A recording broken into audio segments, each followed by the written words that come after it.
Assalamualaikum warahmatullahi wabarakatuh. Halo, berjumpa lagi dengan kami di channel Ya Allah Ya Karim, Ya Malik Ya Kudus. Mudah-mudahan para pemirsa dimanapun Anda berada, dari Sabang sampai Merauke, dari Pulau Mianga hingga Pulau Rote, senantiasa diberikan kesehatan yang prima, imun tubuh yang kuat, dan yang sedang sakit mudah-mudahan segera disembuhkan, dan yang sedang terlilit hutang mudah-mudahan bisa melunasinya, serta kita memohon dan meminta agar kita dilancarkan dan dimudahkan atas segala kegiatan sehari-hari, serta ilmu yang kita dapat, rezeki yang kita dapat untuk selalu bermanfaat untuk kita dan keluarga serta lingkungan kita. Amin amin ya rabbal alamin. Untuk kali ini saya ingin menceritakan sedikit daripada paparan sebuah narasi daripada budaya menurut hemat para satrio Piningit di Nusantara ini.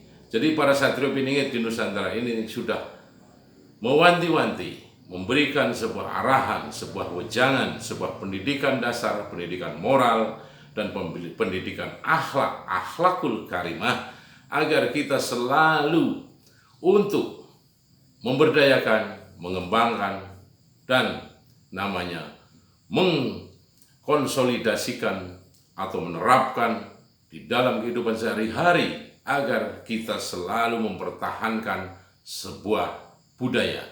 Karena budaya merupakan unsur yang terpenting di dalam kemasyarakatan, di setiap wilayah, di setiap kaum, di setiap namanya negara atau negeri, di bagian manapun.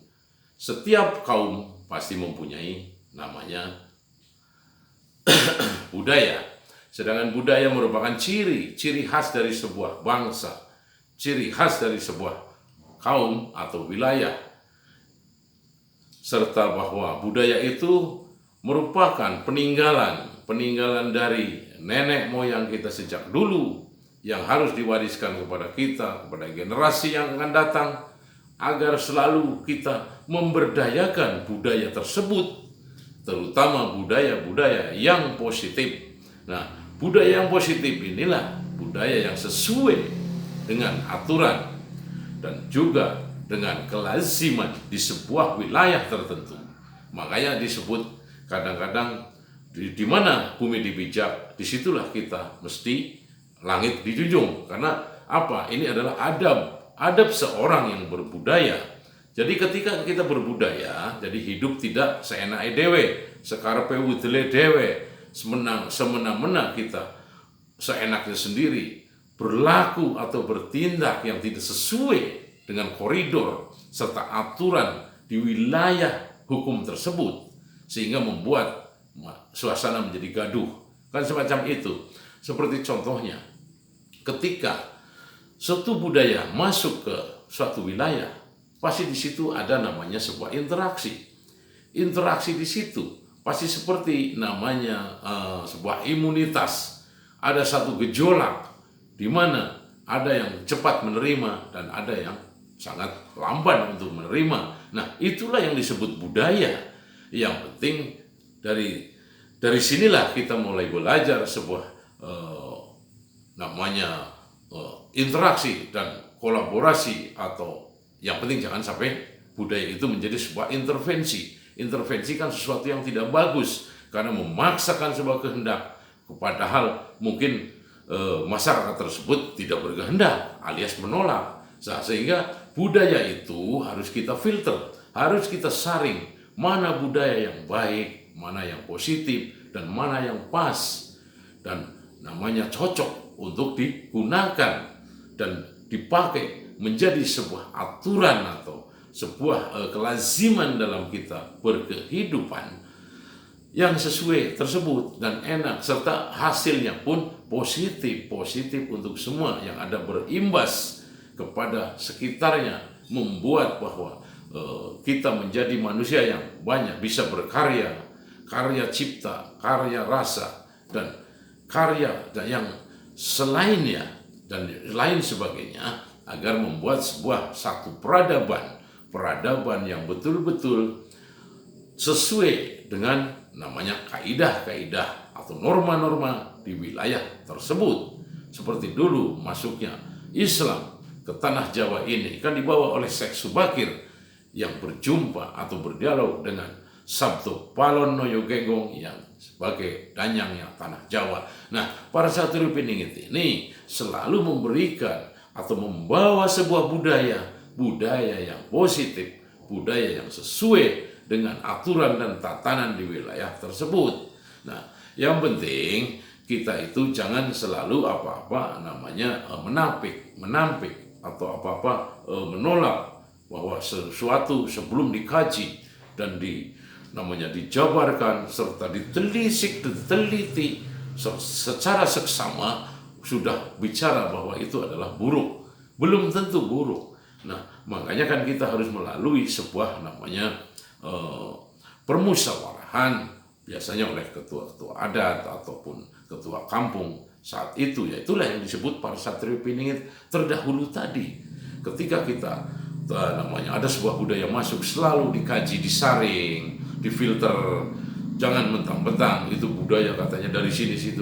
Jangan segera kita menerimanya atau menolaknya, tapi harus kita menyaringnya untuk segera kita bisa untuk memakai sebuah budaya tersebut menjadi sesuatu acuan kehidupan yang betul-betul bagus, betul-betul bermanfaat dan ada nilai guna di tengah-tengah masyarakat kita. Yang penting bahwa itu tidak bertentangan dengan adat istiadat atau apapun. Sedangkan adat istiadat itu merupakan sebuah budaya.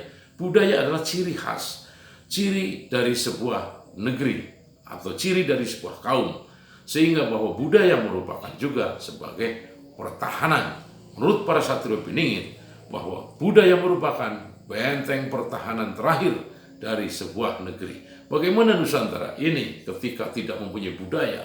Wah, yang penting tadi bahwa orang Jawa harus mempertahankan budaya Jawanya, orang Sunda mempertahankan budaya Sundanya, orang Manado mempertahankan budaya Manadonya, orang Papua mempertahankan budayanya, orang dari Padang pun, Aceh, Sumatera, dan NTT, dari mana saja seluruh Nusantara ini, seluruh suku harus mempertahankan budayanya masing-masing, namun tetap menjadi satu wadah dalam satu bingkai, namanya Bhinneka Tunggal Ika. Nah, inilah ketika dalam satu wadah ke-NKRI-an kita, yang penting itu pesan daripada para Satrio Piningit. Nah, budaya masing-masing perlu kita pertahankan agar menjadi citra dan jati diri dari sebuah kaum, dari sebuah suku, dan dari sebuah bangsa, yakni bangsa Nusantara. Inilah pesan para Satrio Piningit terdahulu, agar budaya-budaya yang ada di Nusantara ini harus selalu dipertahankan, karena merupakan sebuah ciri dan sebuah keagungan yang perlu kita pertahankan. Dan untuk terakhir bahasan kita adalah pesan dari para Satrio Piningit adalah bahwa budaya merupakan benteng pertahanan terakhir dari sebuah kaum ataupun sebuah negeri. Indonesia atau Nusantara ini ketika ingin menjadi negara yang besar dan superpower atau mercusuar, tetap budaya-budaya di Nusantara ini harus kokoh dan terus terjaga serta terjamin kelestariannya. Siapa yang menjamin? Hanyalah kita. Kalau bukan kita, siapa lagi? Ya kan? Kalau bukan sekarang, kapan lagi? Itulah pesan-pesan daripada Satrio Piningit tentang budaya harus tetap dijaga dan dilestarikan. Mungkin cukup sekian dan terima kasih. Wabillahi taufiq wal hidayah. Wassalamualaikum warahmatullahi wabarakatuh.